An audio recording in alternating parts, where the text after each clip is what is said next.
Hey there folks, this is GreenXI welcoming you right back to Let's Play Umineko. This is episode 98. In the last episode, the big games started. It almost felt like a game show where all the lovers, the loving sort of couples, were competing against each other, or will be competing against each other, to be the only couple to have true love. And the others are going to fail miserably, and that's happy days. So I just want to give you a heads up before we get cracking today as well. I've gone from spewing my guts up for a while, and that was awful, to being fine for a day, to now having a cold. So I'm gonna cut out any sneezing and stuff in post editing and sniffing. Hopefully won't happen too often anyway. So let's go. Erika had returned to the room that had been given to her on the second floor of the guest house. The next room over was empty. It was very quiet there. Even pressing her ear against the wall wouldn't help her listen in on the voices in the cousin room. Even with hearing power boosted by the detective's authority, it would probably be impossible to make out anything, so it's a bit different from last arc then. This room was the farthest down the hall, a long way away from the cousin room. And last time my room was right next door to theirs. I see, so he's placed my room farther away this time. Such a modification to the initial arrangement is well covered by the authority given to the Game Master. It would seem to be quite a reasonable first move. It's better for me that way too. Like I'd want to hear those brats' squeaky voices as they play cards. This whole time, Erika had been facing the desk and working on something. She was preparing some of those packing tape seals from before. She had asked Kumasawa for the stickiest tape in the place. She drew a complicated signature that could not be counterfeited across it with a permanent marker, then began making notches across it. This way, if she ever wanted to prove that some opening had remained closed, she could stick this tape over it, creating a powerful seal equal in strength to the Red Truth. These menacing seals had cornered Natsui so thoroughly in the previous game. Great. Is something wrong? He got me. That battler doesn't let anything get by him, does he? Erika grimaced and showed the piece of packing tape she had torn off to Delana. At a glance, Delana couldn't tell what had annoyed Erika. However, as soon as she held it, she realised the difference right away. This won't be any good. Yep, it's barely sticky at all. This won't reach even close to the Red Truth. Even packing tape can be of low quality, and it sometimes gets weaker with age. The tape Kumasawa had found was a bit too weak even for normal use. It wasn't nearly sticky enough to be used as a detective seal. It's possible to tear it off cleanly. This can't count as proof of a seal. I guess Battler isn't as totally incompetent as I thought. He probably tampered with all the packing tape on the island, using the authority of the Game Master. Letting Erika get her hands on packing tape gave her a fatal weapon to use against witches. The previous game had proven the fact. And so, Battler had removed that weapon from the entire mansion. Most likely, all possible substitutes for packing tape have also been tampered with. Probably. Well, it isn't really so bad. At least this way I won't have to look like a fool crawling all over the outer wall in the cold rain. Erika tossed the packing tape aside carelessly and flopped spread-eagled onto the bed. Anyway, waiting calmly for the crime and smoking a pipe is also part of a detective's role. I doubt you'll have any role until the first twilight begins, so why not vanish off somewhere and take a break? I imagine that just the sight of my face is tiresome for you. I do not smoke. I'm just a kid. Oh really? I wish I could. Well, only if it really is as refreshing as smokers claim. It seems that you are not in high spirits. Does it look that way? Erika answered lazily, still looking up at the ceiling. That in itself was half an answer. The silence between the two was filled by the sound of the wind and rain. It was so quiet that the sound of the ticking clock rang out clearly. Lady Erika, may I ask a question? Depends on what it is. Answer's probably no, though. Well, we're just killing time anyway. What is it? Maybe Erika was bored too. Or perhaps the sound of the rain was making her sentimental. She agreed to listen to Delana, which was very unlike her. Why? Why do you hate magic? Ah, you mean that thing downstairs with Maria? It was merely a foolish trick to deceive children. Everyone knew that. Was it really necessary to go so far to destroy that illusion? I cannot understand. Erika didn't need Lana to tell her that it had been a childish fight. Well, I am a self-proclaimed intellectual rapist. Oh shit. I can't stand having magic confuse the truth. So, you feel pleasure from exposing that? I sense a different emotion. A different emotion? What's that? To me, it feels less like pleasure, and more like a different, negative emotion. You really are a murder doll, aren't you? Even your eyes are like knotholes.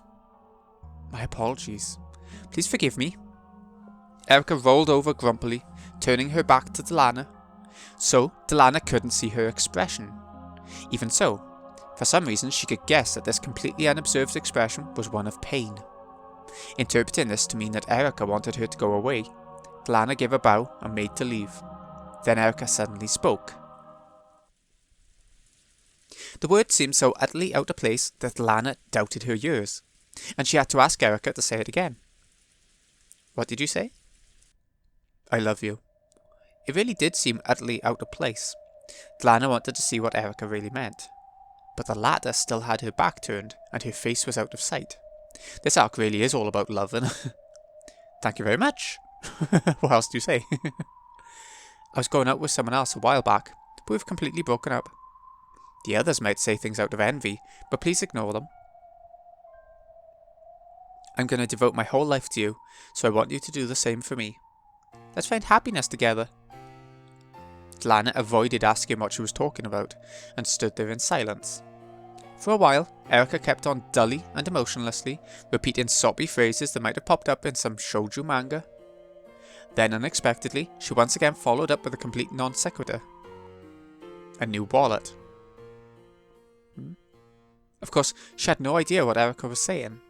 However, with her back still to Delana, Erika kept on saying disconnected words.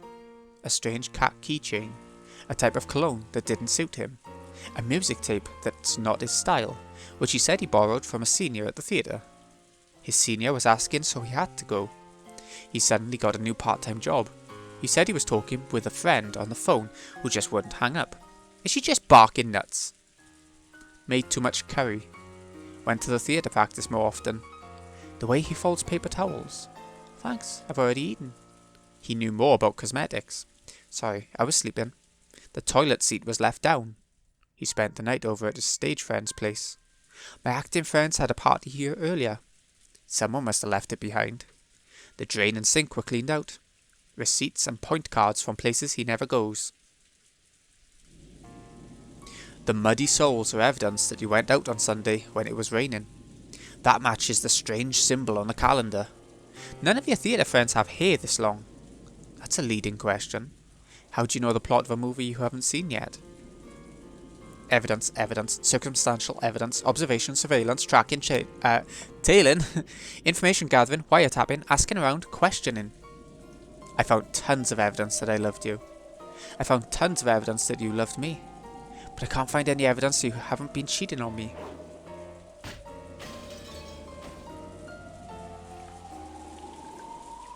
Give it a rest. If you love me, then trust me.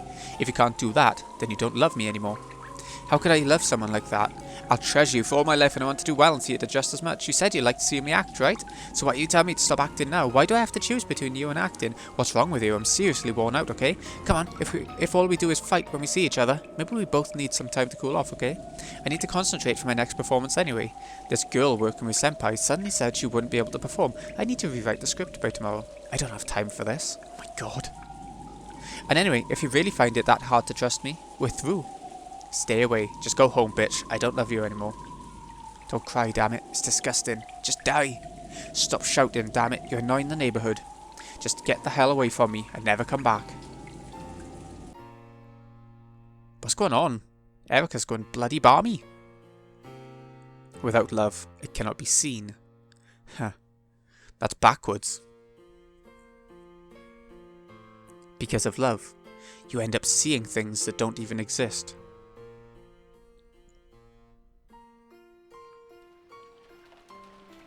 Not very often you see Erika's portrait like crying like that.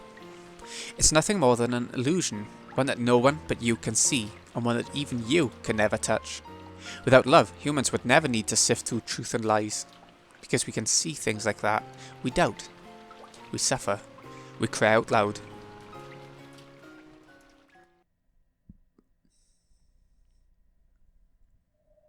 Right now, I'm happy. Though it may be temporary, I've become the witch of truth. As I am now, I no longer need to worry about being tormented by non-read words. What about you? How would you have countered my endgame? How would I? That useless man couldn't have played the part of my opponent in that game. I was wondering how you would have countered it. Lana was suddenly thrust into the position of Erika's opponent. In the witch's game, she had once challenged that man too. Lana shared in the fragments of Erika's past and was made to grasp the full situation. The board was reproduced in full inside their heads. The situation was one-sided. Erika's side had constructed a blue truth based on countless bits of circumstantial evidence, had turned all of those into pieces, and was already cornering the opponent. For some time, Lana thought in silence, and announced her by-the-book response. First move. I demand that you provide evidence that I have been cheating.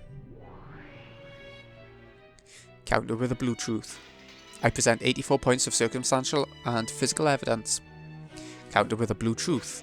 I present 6 points of circumstantial and physical evidence that I still love you. Good. Blue and blue cancel each other out, but the number of pieces used to construct each is overwhelmingly unbalanced. When both opponents meet with a blue truth, the decision is almost always based on which side has more pieces of evidence, regardless of the actual circumstances. This is especially true in the human world. So by the standard rules, Erika would win. First point to me.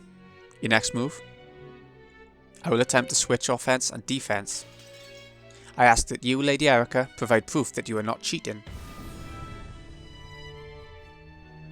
Perpetual check. That's a forbidden move, since it would result in an endless repetition of the same question going both ways.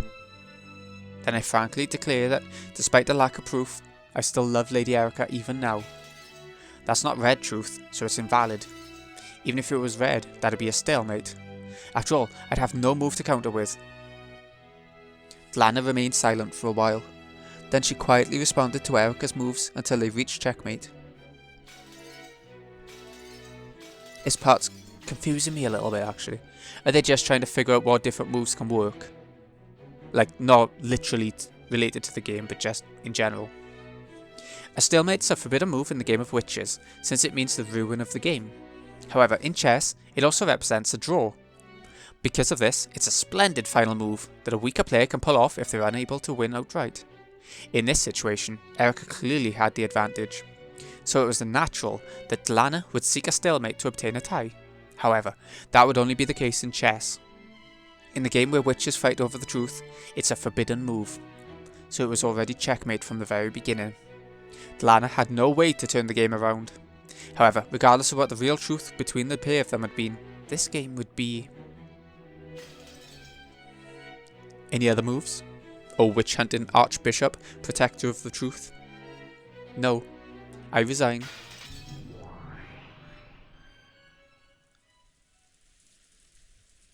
See? There you go. Erika had succeeded in crushing her opponent with the truth she espoused. That her former boyfriend no longer loved her and was cheating on her. Her opponent had no way to argue back. After all, humans are not allowed to. A splendid game, a splendid finish from a superior position. Regardless of the truth of her opponent, Erika could win. A splendid victory.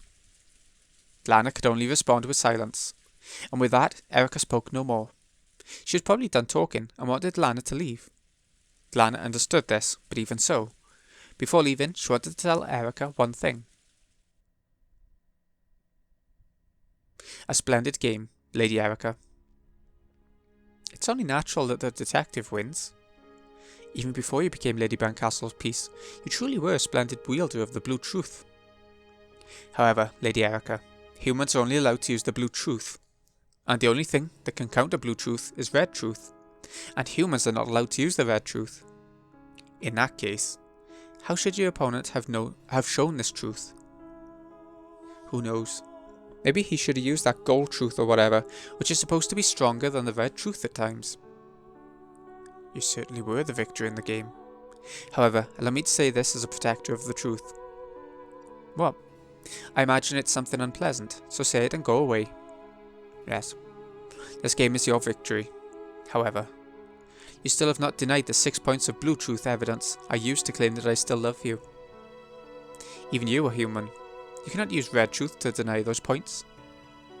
Later on, I used the detective's authority to have all 84 points transformed into red truth. By the power of my master. I am human, yet superior to humans. A detective and a witch. I am the Witch of Truth, Furudo Erika. Any other questions? Parting remarks? I have none. In that case, please excuse me.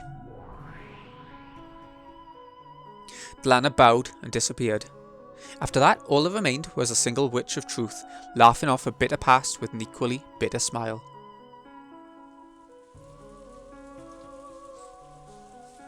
Judging by the bedside clock, it was almost exactly midnight. It's gonna happen! Okay, guess I should get a little sleep. The curtain has finally opened on the second day, October 5th. I wonder if this round's murders are happening somewhere about now. Hope our victims leave us some interesting dying messages this time. Here it comes. This is what I've been interested in, because it's taken all this time, like probably about half the arc, to get to this point this time.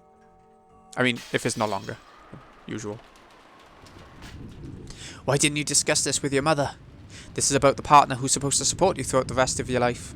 Oh, George, you're having this conversation now. That's right. She's the woman I want to spend the rest of my life with.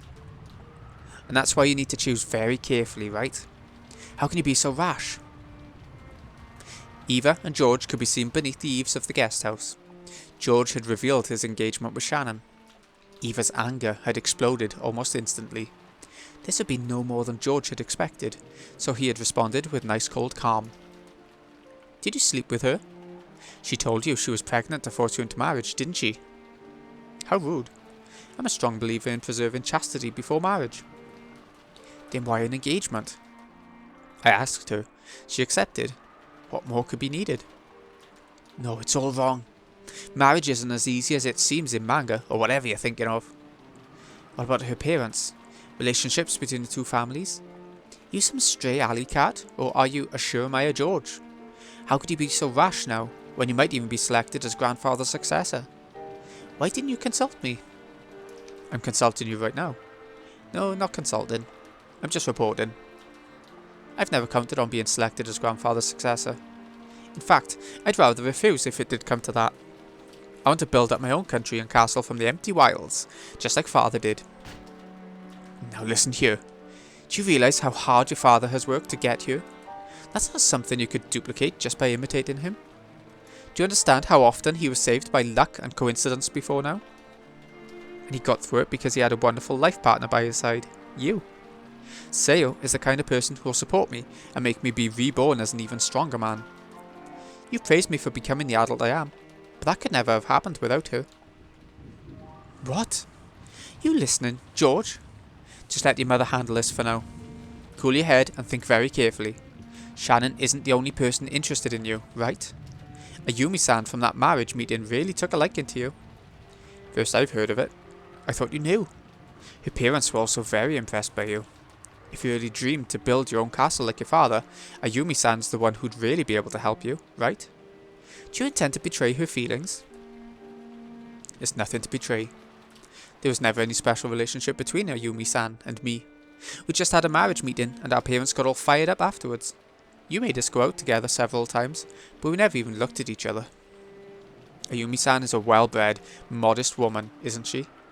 She just couldn't look at you because you're a man, and it would be embarrassing and ill-mannered. If you can't feel anything from her, unless she looks at your eyes, then just tell her that. I'm sure she'll look at you in the future. You want me to marry Ayumi-san because it will benefit you? You aren't pushing that engagement for the sake of anyone but yourself. He's not wrong, I'm sure. George, how can you say that? Have I ever failed to think about what's best for you? I haven't, have I? What's a parent's job? It's to look after the long-term welfare of the children, right? We've been looking down upon your entire future from a great height, and from our vantage point, we can see that you're letting your momentary, youthful emotions lead you down the wrong path. That's why I'm saying this, even though I know you'll hate me for it.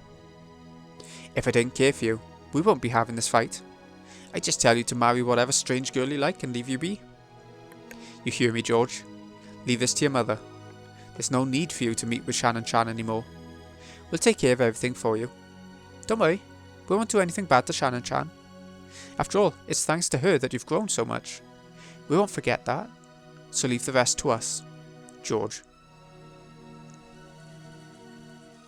Sometime during Eva's rage, tears had started to drip from her eyes. As though those tears had caused him to hesitate, George turned his back and sagged his shoulders. Even George is a child of man after all, though he understands that marriage requires nothing more than the love of two people. He can't get over his desire for his parents' acceptance, and so he is trapped between the tears of the mother who has always helped him and the fiancée he chose. Or is he? Okay, I think that's about enough. All my life, you've done a great job raising me, and I'm grateful for that. When I have children and become a parent, I'll become a parent like you. I'll be the kind of parent most worthy of respect in the entire world, one who can truly fight for his children's sake. George. With his back still towards her, George threw away his umbrella and slowly stepped out from beneath the eaves into the rain. Then he slowly turned around. It was, without a doubt, the familiar face of Eva's beloved son. However, he was now his own man, self-controlled and independent enough that their blood connection might be forgotten. I think it's about time. For what? I think it's about time you learn to let go of your son, Mother. From now on, let's stop talking as mother and son. I am George. You are Eva. Let's forget that you're my parent and let our true intentions ring clear. The reason you want to choose the person I marry is for financial reasons, public appearances, and so that you can look good in that continuing quarrel between you and your siblings. You have no other reason. You do well just to give up and admit it now. I'm about to share my point of view with you. I suggest you do the same. After all, you will lose. No traces of love or respect for his mother remained in George's eyes. There was only a frigid glare as he gazed ruthlessly down at the witch who was trying to bind his future. George, why are you looking at your mother like that? Because I'm not looking at my mother. All I see is a wall, a trial, that's standing in the way of the future I'm trying to grasp. You're only human. I know that you have dreams and ambitions, that you're still chasing after those. And I think that's a wonderful thing. We also know how hard it is for a person to chase their dreams without giving up. So I'll need to inherit your wonderful strength. I've learned a lot from my parents, my friends, and Sayo, and I've grown. And the last thing I've learned, acquired, and perfected is the real Ashurmaya George. Now I'll overcome the final barrier. You.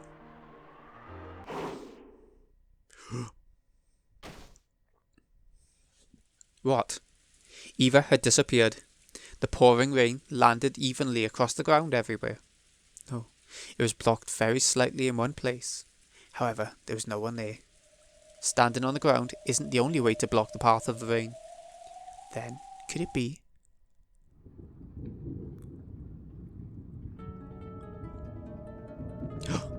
Eva the witch.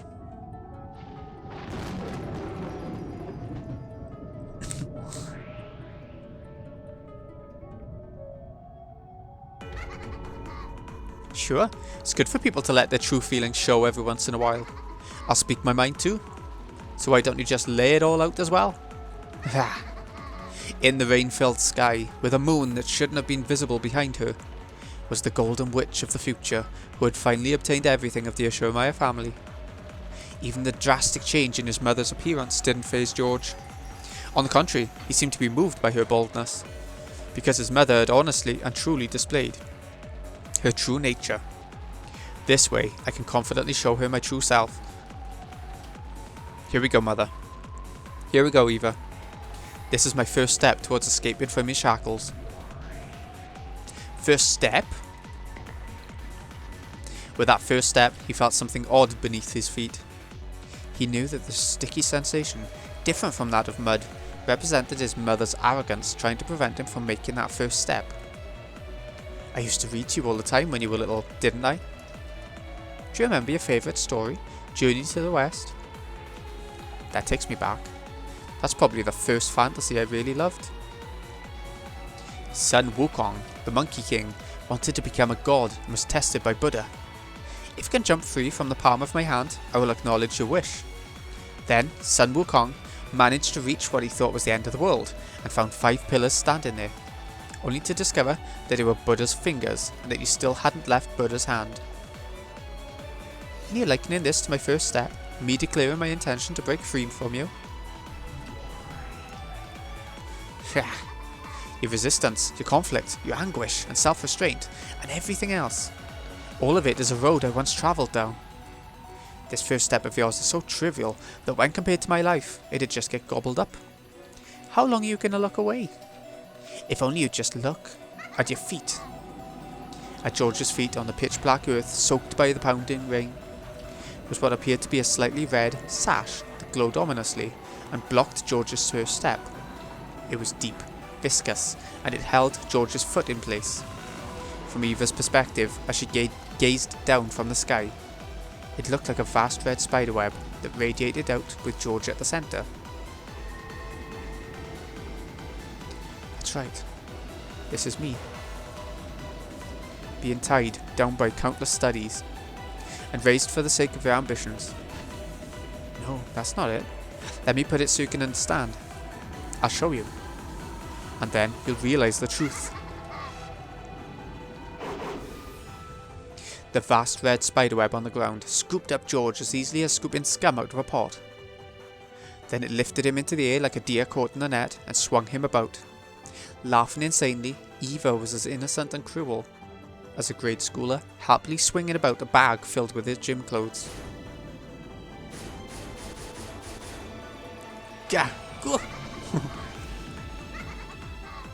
Come on, try to remember, okay? What happened on Tuesdays?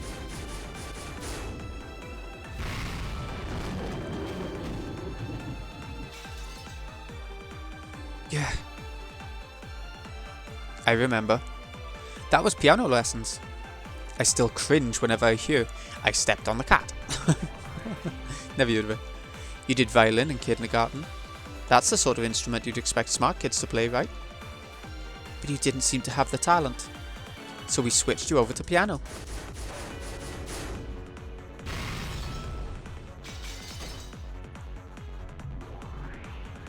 Didn't you remember what you did on Wednesdays? I remember. That was the day I had cram school. It was so far away and a real pain to have to travel to. And Thursdays?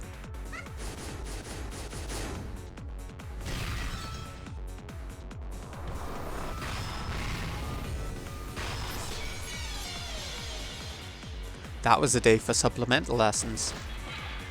You were just terrible at subjects with memorization, weren't you?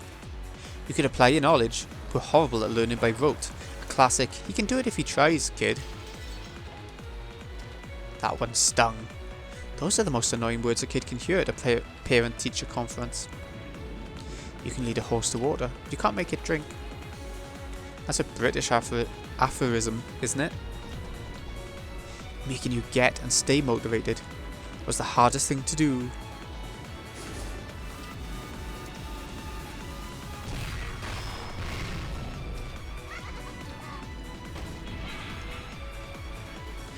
Gah. George was bound hand and foot by the bright red spiderweb, reduced to the witch's plaything. She innocently swung him around and smashed him about, all with an insane laugh. Again and again. Do you remember what you did on Fridays? Of course. As far as after school lessons go, that one was pretty unique. A school you go to with your parents can be trying in more ways than one. Don't buy your child a fishing rod, go fishing with him. You certainly like British education theory, don't you, mother? That school was hard on us parents too, but for you, it was the most effective one.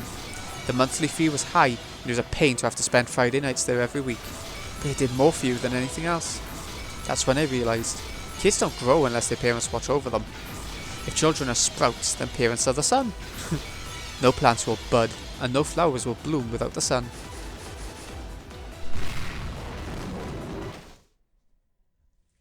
Still bound hand and foot, George was thrown, slammed and smashed. He could do nothing. He was still like Sun Wukong, unable to leave the palm of his mother's hand. However, since he wouldn't surrender, he could still show resistance at any time. What was Saturdays, huh? That's when the tutor came. He came to our house, which made it much easier, right? It was a pain having to invite some other person into my own private room every week. I hated the smell of sweat left behind when he left, so much I can still remember it. He was a wonderful teacher who drilled a scholarly attitude into you. His monthly fees were on par with a lawyer's consultation fee. It was well worth it. Then, on the Sundays and Mondays that followed, I didn't have any extra school and could finally rest. How ironic. Have those extra classes from Tuesday until Saturday held me down all this time? I really am just like Sun Wukong. Yeah, if you're arrogant enough to think that you can escape from the palm of my hand, you'll be crushed by Buddha's 5 mountains.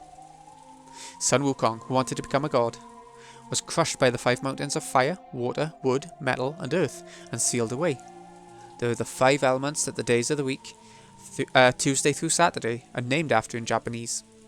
Only now did George, who had always admired Sun Wukong, recognise this greatest of ironies. Just like Sun Wukong, you need to reflect upon and be punished for your arrogance. If you can show that you're willing to reform yourself, I'll release you. That's not being released, it's brainwashing. Ugh.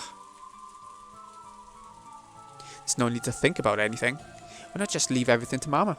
I'll decide everything for you. That's the best kind of life for you.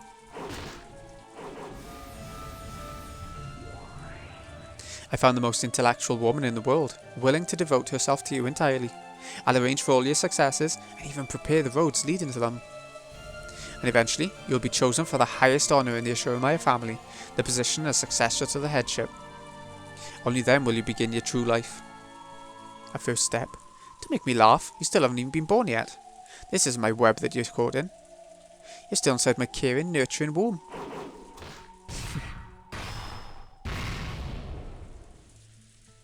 This is a bizarre witch fight scene. We've had some, but this is like... I don't know. George was slammed against the ground over and over. It was a heartless atrocity, unlike anything one would expect a blood-related son to receive. However, in Eva's eyes, perhaps even this was a sign of love for her precious son. The human-shaped lump of flesh wrapped in the red bag was slammed over and over, then thrown high into the air, where it was caught in a massive spiderweb in the sky, still covered with fresh blood. While he hung there, as though crucified, George didn't even twitch. Even if he'd had some power to resist remaining to him. The red web pinning him there would have held even that in check. The rain, which had been falling non-stop since the beginning, quietly tormented and pitied George. Be sealed by the 5 mountains and cool your head. I'm not telling you to stop because I think Shanon-chan's a bad kid, okay? She's a great girl, the one who gave you the chance you needed to grow up. However, an ill-considered engagement is a different matter entirely. The issue has nothing to do with some failing on her part. Understand that.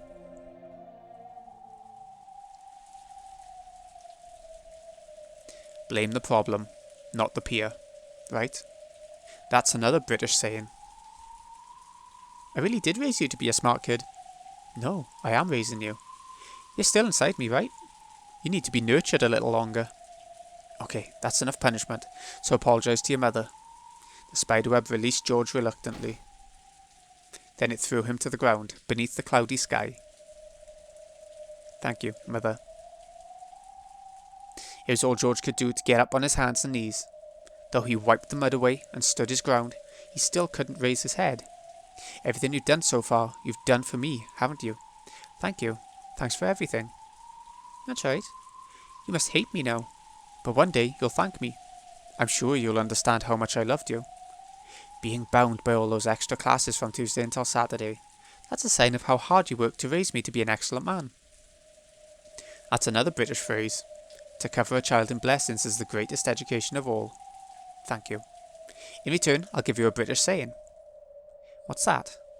Even if you strike all the trees in the forest once with an axe, you will not fell a single tree. And what's that mean? Maybe this one is clearer. To spend too much time in studies is sloth. Francis Bacon. The man drenched in mud and blood straightened his crooked glasses and slowly stood up. Though he was covered in filth, his appearance had a divine quality to it.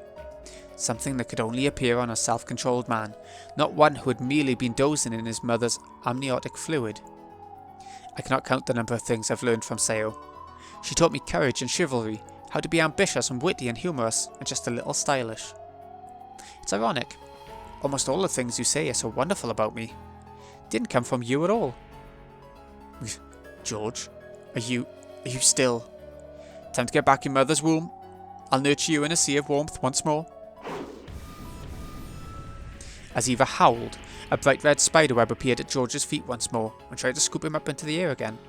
However, at that instant, a powerful magic circle could be seen in the area, surrounding George for just a moment. Faster than he could be scooped up by the spiderweb, George jumped, and with a sharp kick of the heel and a magnificent forward flip, he cut the shackles of that spiderweb apart.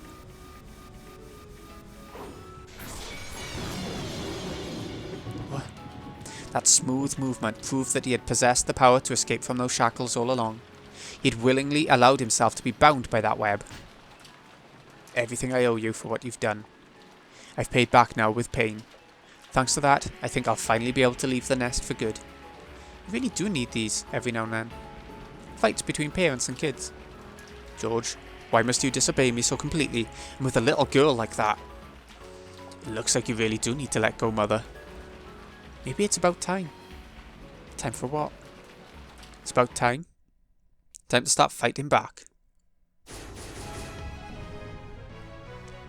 The curtain of spiderwebs that Eva shot out in defence were all too slow. George weaved through them in one instant, and the next he was right before her eyes. Ah!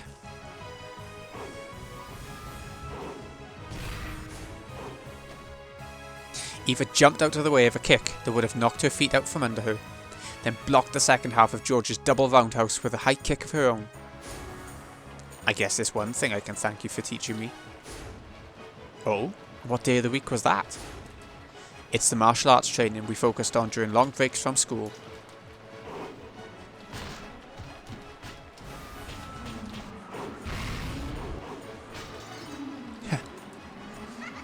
I'm glad, George, to hear you're grateful for at least one thing. Your mother is happy. Eva's swift feet flashed like lightning. Low, low, low, mid-level attack! As George's head fell forward, she caught it in both hands as though she was about to smash it against the ground. It was then met with Eva's knee as it rose like a bolt of lightning from the earth.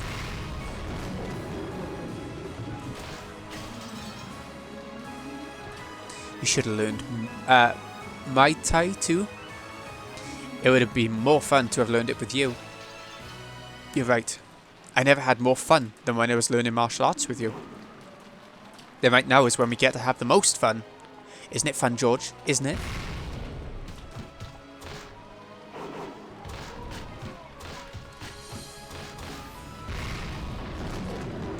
Is it fun to play with your son like this, Mother?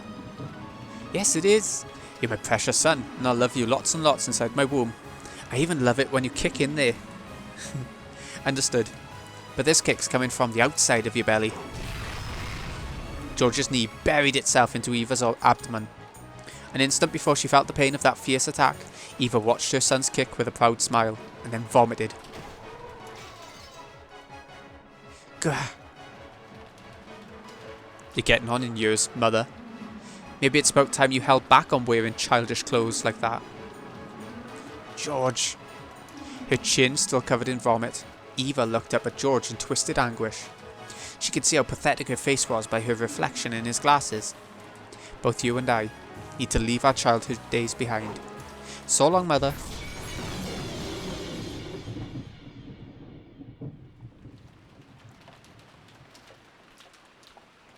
The fierce lightning and rain made time freeze.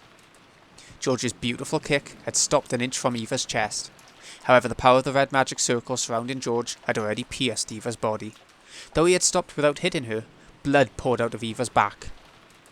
No wound had been left on her chest, but her heart had been punched through. Eva slumped backwards and landed in a puddle with a splash. There were no convulsions. Her life had been ended without leaving her even an instant to writhe about in pain. I know you're somewhere over there. Gap. As he straightened his glasses, George spoke to the rose thicket behind him. Then a pitch-black hole opened in the air there, and Gap jumped out. Impressive. Even considering that it was before her ascension, I can't believe you managed to defeat Eva Beatrice. I thought you'd be there. Thanks for not interfering. I'm glad we were able to keep it between mother and son. But of course, I wasn't here. You summoned me just now. It doesn't matter either way. I have something to ask of you. Is there any reason I should listen? Will you refuse to listen? With his back still facing her, George reset his glasses. The threat in his voice held the solemn presence of a king who could control demons. That presence made Gap gulp, and she licked her lips before bowing respectfully to his back. I like hot guys, but I like monarchs even more. Your wish is my command, O Demon King. I want you to lay her body to rest in a place fitting for a woman who admired the head of the Ashurmaya family, and who lived her life with misguided dreams of that position. So in Kinzo's study? No. The VIP room will do fine. That never-opened VIP room on the second floor of the mansion. Ah, that room. As you wish, Your Majesty. Gap approached Eva's corpse and lightly tapped the ground with her right heel. Does this mean that Eva is going to be one of the first 6 victims? When she did, a large hole opened up, swallowed both Gap and the corpse, and closed. After a while, a small hole opened in the air, and the staff Eva always carried, marked with a one-winged eagle that symbolised the Ashurmaya family's leader, was spat out into a puddle, because the corpse would no longer have any use of it. George slowly approached that staff, and stepped down hard on the tip. When he did, the staff spun violently into the air, and after passing by the blue moon that honoured the Demon King, it flew into George's outstretched hand.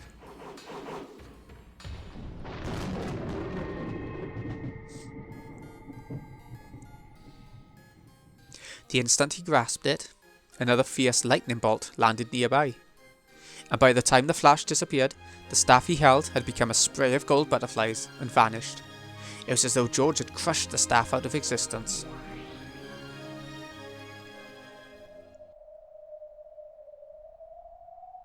And now, I've finished my part. I'll let someone else have a turn.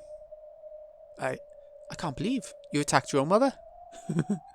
It's the person who loves you first in this world, and the last one you have to separate yourself from. That's what it means to leave your home. This is the courage I need to show to take Sayo as my wife. George Sama. Bravo, Ashurmaya George. An excellent start. Even though it was just within the game, even though it was just a piece, I didn't like having to kill my mother. However, that was the trial you set me, so I saw it through. He stared at the 2 demons. The demons looked at each other, then showed their surprise with their now familiar exaggerated gestures. Wonderful! Wasn't that splendid, Zeppa? Indeed it was, Furfur. George Kun's determination is the real deal. It seems I've misjudged you. Please accept my apologies. George chose not to go along with this theatrical conversation. He just quietly looked down upon the game board, found the piece representing his mother, which was right next to his, and tipped it over. This was the trial that Zeppa and Furfur had set for him, so that the love of the pair will stand true, offer up the life of one person by your own hands. It was similar to that trial during Beto's games, where they were given 3 options as part of a test to select the next family head. However, a pair of lovers will never abandon each other's lives, so they were automatically left with the option of sacrificing the life of another instead. In fact, it was merciful that they only had to choose the life of one person other than themselves instead of all. And besides, it only meant taking those lives as pieces on the board. For the versions of themselves to whom the game board was the only world, this was a tragic parricide. But to those who stood around the game board in the Switch's smoking room, it was nothing more than a movement of the pieces, representing George's will to overcome his parents. However, The fact remained that the demons had ordered them to take these lives. Even if it was just within one of the endless fragment worlds, George appeared to have distanced himself from the events on the demon's game board. But Jessica still seemed to resist the idea of stealing another person's life, even if it was only their life as a piece on the game board. Have you been scared stiff? No. The Beatrice the Battler Sand desires would never be shaken by the likes of this.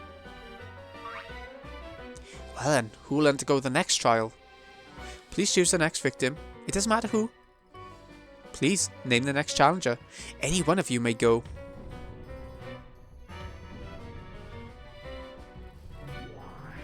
If no one speaks up, that means I win, doesn't it? Yes, that's right. If so, congratulations, Maya George. The key that leads to successful love between you and the one you cherish. We will now proudly grant... Hold it right there. As the demons delightedly named George as the victor, they were interrupted by the next challenger. Jessica-san, I'm up next. Okay, I'll do it. I'll show you that I'm serious about Kanan-kun. Nice, I thought so. It's going to do one per part, is it? And then Beatrice or Beto is going to be the next one.